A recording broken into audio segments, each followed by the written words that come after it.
Ni moja kati ya visa ambavyo vimepata kugonga vyombo vya habari kwa kiasi kikubwa mwaka huu wa 2024, wakati ambapo tunaanza. Kisa kikiwa kinahusisha kukamatwa kwa vijana zaidi ya vijana 100 walokuwa wanahusika katika hafla iliyofanyika Nyeri kuweza kuadhimisha mkutano wa aliyekuwa kiongozi wa kundi haramu nchini Kenya la Mungiki Maina Jenga. Kisa kilichowaacha wengi hapo jana wakizungumza katika mitandao ya kijamii ni baada ya washukiwa hawa wanaoshukiwa kuwa vijana wanaojihusisha na kundi haramu la Mungiki waliokamatwa kule Nyeri walipofungiwa katika kituo cha Nyeri Police Headquarters na kuanza kuimba nyimbo za Mau Mau. Nyimbo hizi ambazo zimezikika katika hafla tofauti ambazo zimehudhuriwa na huyu aliyekuwa kiongozi wa chama hiki na muungano huu wa Mungiki miaka ya zamani Maina Jenga, ziliwaacha wengi wakizungumza kwenye mitandao ya kijamii.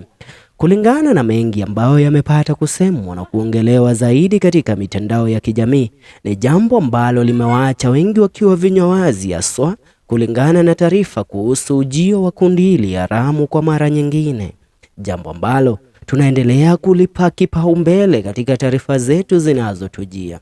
Kulingana na taarifa tofauti ambazo zinachipukia, ni wengi ambao wameungana kwa pamoja kwa ajili ya kutoa taarifa kuhusiana na ujio wa Mungiki tena, akiwemo moja kati ya viongozi kati ya makasisi hapa nchini Kenya walopata kuzungumza kuhusiana na urejeo wa kundi haramu la Mungiki tena.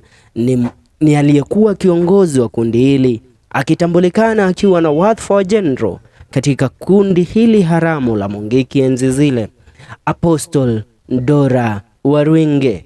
Apostle Dora Waruinge pamoja na Maina Jenga.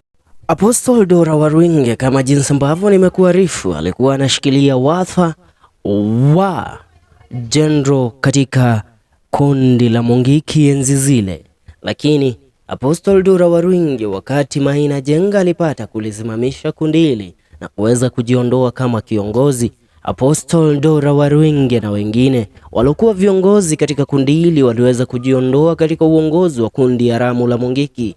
Hivyo Dora Waruinge ameweza kutoa maneno na kuweza kumuonya Maina Jenga kuweza kufufua kundi haramu la Mungiki tena katika Jamhuri ya Kenya, akimwambia akifanya kulifufua kundi hili litaweza kuleta maafa na vifo vingi nchini, na pia yeye ni jambo ambalo litaweza kumcost vitu ambavyo amevipigania kwa muda mrefu katika maisha yake, akimwambia serikali ya William Ruto ipo tayari kumfunga Maina Jenga kama atachukua hatua ya kulifufua kundi haramu la Mungiki.